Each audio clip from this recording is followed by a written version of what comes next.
Assalamualaikum warahmatullahi wabarakatuh. Kami dari kelompok 12 yang bertujuan untuk mempresentasikan hasil dari diskusi yang telah kami lakukan. Yang berjudul dan yang bertema tentang konsep, teori, dan praktik psikologi pendidikan.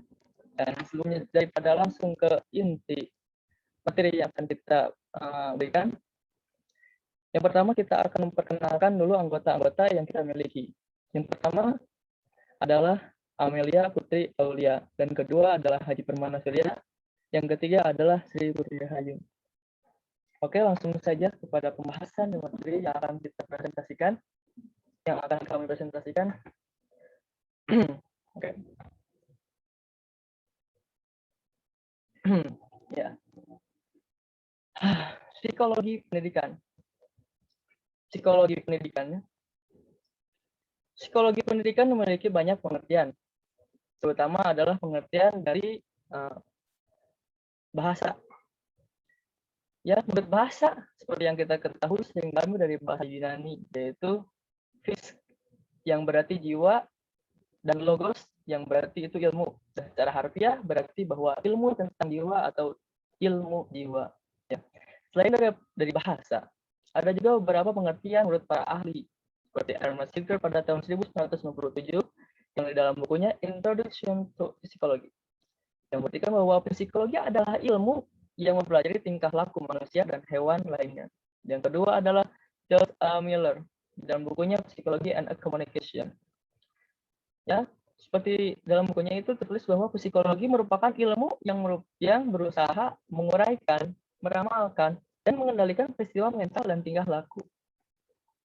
Oke, dan yang selanjutnya ada Clifford T. Morgan dalam bukunya Introduction to Psychology, yang berisi tentang psikologi adalah ilmu yang mempelajari tingkah laku manusia dan hewan. Dan yang terakhir ada Robert S. Ford Demarcus di dalam bukunya Psikologi ada Scientific Studies of Individual Activity the Instrument, yang berarti bahwa psikologi adalah suatu ilmu pengetahuan yang mempelajari aktivitas atau tingkah laku individu dalam hubungan dengan alam sekitarnya. Dapat disimpulkan dari pengertian beberapa ahli tersebut bahwa jadi pada dasarnya psikologi itu menyentuh banyak bidang kehidupan dan organisme, mau hewan ataupun manusia, ya. Lalu saja langsung kita ke dalam materi yang akan kita yang kita sangkut pautkan, psikologi pendidikan. Ya. Psikologi pendidikan merupakan pendidikan dulu ya. Pendidikan merupakan suatu usaha untuk memanusiakan manusia, yang artinya ditunjukkan untuk membentuk sikap dan mental peserta didik ke arah yang lebih baik.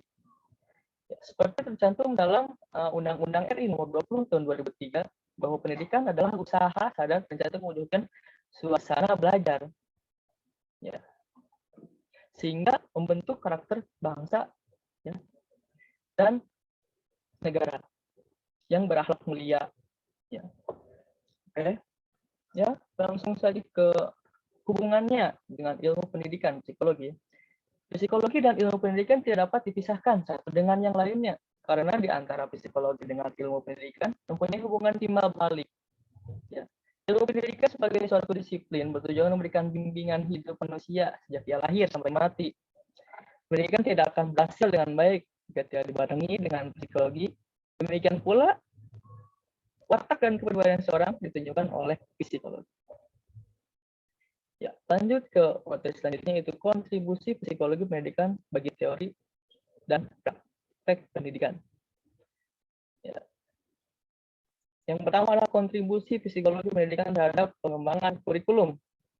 Ya, karena psikologi ini adalah suatu objek studi, jadi psikologi tersebut memiliki kontribusi terhadap pengembangan kurikulum. Ya, apa itu pengembangan kurikulum? Pengembangan kurikulum merupakan salah satu usaha untuk mencapai tujuan pendidikan nasional. Ya, dengan adanya pendidikan psikologi, ya, pendidikan itu mendapatkan pengembangan secara kurikulum, ya. Ya, dengan pengembangan tersebut kita bertujuan untuk mencapai tujuan pendidikan nasional, ya. Yang terdiri terdapat 4 bagian penting dalam kurikulum. Yang pertama, tujuan, isi materi, strategi pembelajaran, dan evaluasi. Dan keempat bagian tersebut saling berkaitan untuk mencapai tujuan pendidikan nasional, ya. Dan materi selanjutnya akan dibawakan oleh Saudari Sri Putri Rahayu.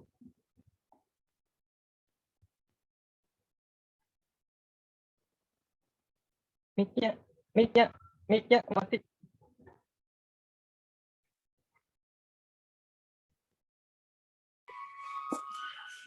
Selanjutnya yaitu kontribusi psikologi pendidikan terhadap pengembangan program pendidikan. Kontribusi psikologi pendidikan terhadap program pendidikan antara lain yaitu yang pertama, pengembangan program pendidikan, misalnya penyusunan dalam jadwal pelajaran, jadwal ujian, dan seterusnya. Yang kedua yaitu untuk menyusun jadwal pelajaran, diperlukannya pengetahuan psikologi pendidikan. Tingkat kesukaran mata pelajaran berbeda-beda untuk setiap mata pelajaran. Dan agar seluruh materi pelajaran dapat diterima dengan baik, yaitu perlu penyusunan jadwal pelajaran dengan mempertimbangkan tingkat kesukarannya, baik yaitu maupun waktu, penentuan jurusan atau program. Yang ketiga yaitu penentuan jurusan atau program. Yang keempat selanjutnya yaitu pengembangan program harus mengacu pada upaya pengembangan kemampuan potensial peserta didik. Kontribusi psikologi pendidikan terhadap sistem pembelajaran adalah dalam hal yang pertama yaitu pemilihan teori belajar yang diaplikasikan, yang kedua pemilihan model-model pembelajaran, yang ketiga pemilihan media dan alat bantu pembelajaran, dan yang terakhir penentuan alokasi waktu belajar dan pembelajaran. Metode-metode dalam psikologi pendidikan. Metode adalah cara atau jalan dalam konteks ilmiah. Metode menyangkut cara kerja, yaitu cara kerja untuk memahami objek yang menjadi sasaran ilmu yang bersangkutan. Psikologi mempunyai banyak metode, antara lain yaitu 1 metode observasi, 2 metode studi kasus, yang ketiga survei, dan yang keempat metode korelasional. Pengertian dan hakikat belajar. Yang pertama, pengertian belajar. Menurut Learning 1967 dalam bukunya Conditioning and Instrumental Walker, mengemukakan arti belajar dengan kata-kata yang singkat, yaitu perubahan perbuatan sebagai akibat dari pengalaman. Dalam buku Educational Psychology tahun 1958 menyatakan belajar itu memperoleh kebiasaan-kebiasaan, pengetahuan, dan sikap.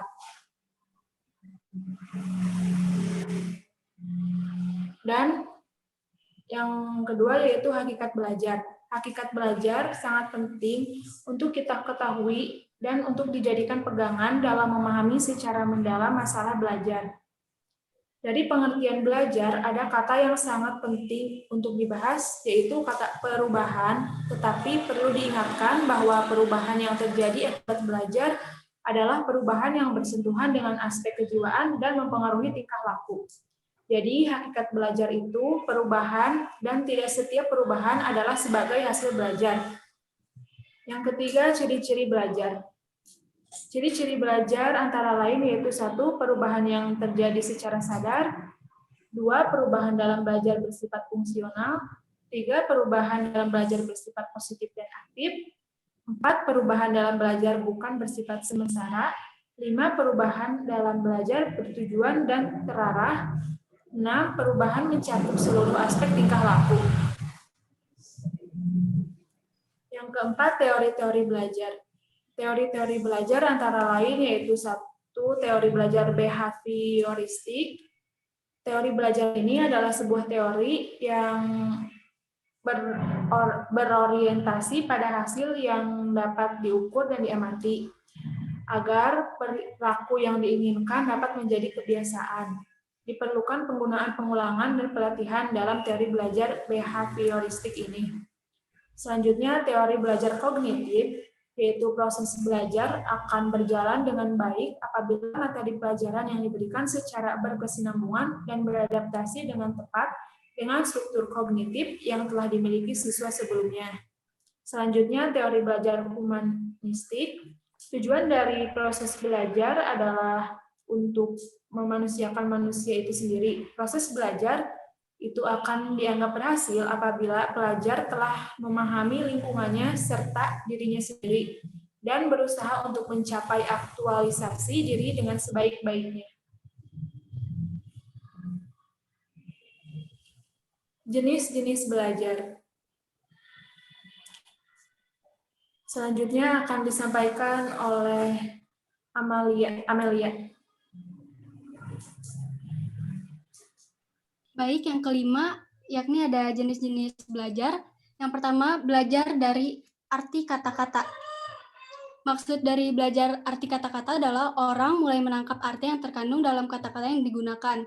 Yang kedua, yakni belajar kognitif, di mana dalam belajar ini seorang tidak bisa melepaskan diri dari kegiatan belajar kognitif karena belajar kognitif bersentuhan dengan masalah mental secara langsung. Yang ketiga adalah belajar menghafal, yakni suatu aktivitas yang menanamkan suatu materi verbal dalam ingatan sehingga nantinya dapat diingat kembali dengan para siswa secara harfiah dan adanya dengan skema kognitif. Yang keempat yakni belajar teoritis yang tujuannya untuk menempatkan semua data dan fakta pengetahuan dalam suatu kerangka organisasi mental sehingga dapat dipahami dan digunakan untuk memecahkan masalah seperti yang terjadi dalam bidang-bidang ilmiah. Kemudian ada belajar konsep, yakni satuan arti yang mewakili sejumlah objek yang mempunyai ciri-ciri yang sama. Objek yang memiliki konsep mampu mengadakan abstraksi terhadap objek-objek yang dihadapi sehingga objek ditempatkan dalam golongan tertentu. Kemudian belajar kaidah termasuk dari jenis belajar kemahiran intelektual yang dikemukakan oleh Gagne, yakni bila dua konsep atau lebih dihubungkan satu sama lain terbentuk satu kesatuan yang mempresentasikan suatu keteraturan. Kemudian ada belajar berpikir, di mana belajar ini setiap orang diharapkan pada suatu masalah yang harus dipecahkan, tetapi tanpa melalui pengamatan dan reorganisasi dalam pengamatan. Kemudian belajar keterampilan motorik, seseorang yang memiliki suatu keterampilan motorik mampu melakukan suatu rangkaian gerak-gerik jasmani dalam urutan tertentu dengan mengadakan koordinasi antara gerak-gerik berbagai anggota badan secara terpadu. Kemudian belajar estetis. Belajar estetis ini bertujuan untuk membentuk kemampuan menciptakan dan menghayati keindahan dalam suatu bidang kesenian. Adapun aktivitas-aktivitas belajar, diantaranya yang pertama adalah mendengarkan, yakni mendengarkan informasi yang disampaikan oleh pendidik, kemudian memandang atau memperhatikan apa-apa yang disampaikan, kemudian ada meraba, menulis dan mencatat, membaca. Nah, semuanya ini adalah aktivitas-aktivitas pendukung dalam kegiatan pembelajaran. Yang ketujuh yakni faktor-faktor yang mempengaruhi belajar terbagi ke dalam dua faktor, yakni ada faktor internal dan faktor eksternal. Faktor internal yaitu faktor yang berada dalam diri individu yang meliputi dua faktor, diantaranya faktor psikis dan faktor fisik. Faktor internal ini menekankan kepada bagaimana individu itu belajar. Kemudian ada faktor eksternal yaitu faktor yang berasal dari luar diri anak, yang termasuk ke dalam faktor eksternal yakni keluarga, faktor lingkungan sekolah, dan faktor lingkungan lain, di mana faktor-faktor eksternal ini menjadi faktor pendukung di mana suatu individu itu dapat belajar. Kemudian ada pembelajaran. Yang pertama, hakikat pembelajaran. Dalam hal belajar, peran guru adalah membelajarkan siswa untuk belajar. Dengan kata lain, guru adalah subjek pembelajar siswa. Belajar yang dilakukan oleh siswa berkaitan erat dengan usaha pembelajaran yang dilakukan oleh guru. Kemudian ada prinsip-prinsip pembelajaran menurut Piaget Dimyati Mujiono tahun 1994, halaman 13-14, pembelajaran terdiri dari 4 langkah. Yang pertama, menentukan topik yang dapat dipelajari oleh anak sendiri. Yang kedua, memilih atau mengembangkan aktivitas kelas dengan topik tertentu. Yang ketiga, mengetahui adanya kesempatan bagi guru untuk mengemukakan pertanyaan. yang menunjang proses pemecahan masalah. Dan yang keempat adalah menilai pelaksanaan tiap kegiatan, memperhatikan keberhasilan dan melakukan revisi. Adapun metode pembelajaran, yang pertama adalah metode ceramah, di mana ceramah ini merupakan metode yang biasa dilakukan guru di depan kelas. Yang kedua adalah metode tanya jawab.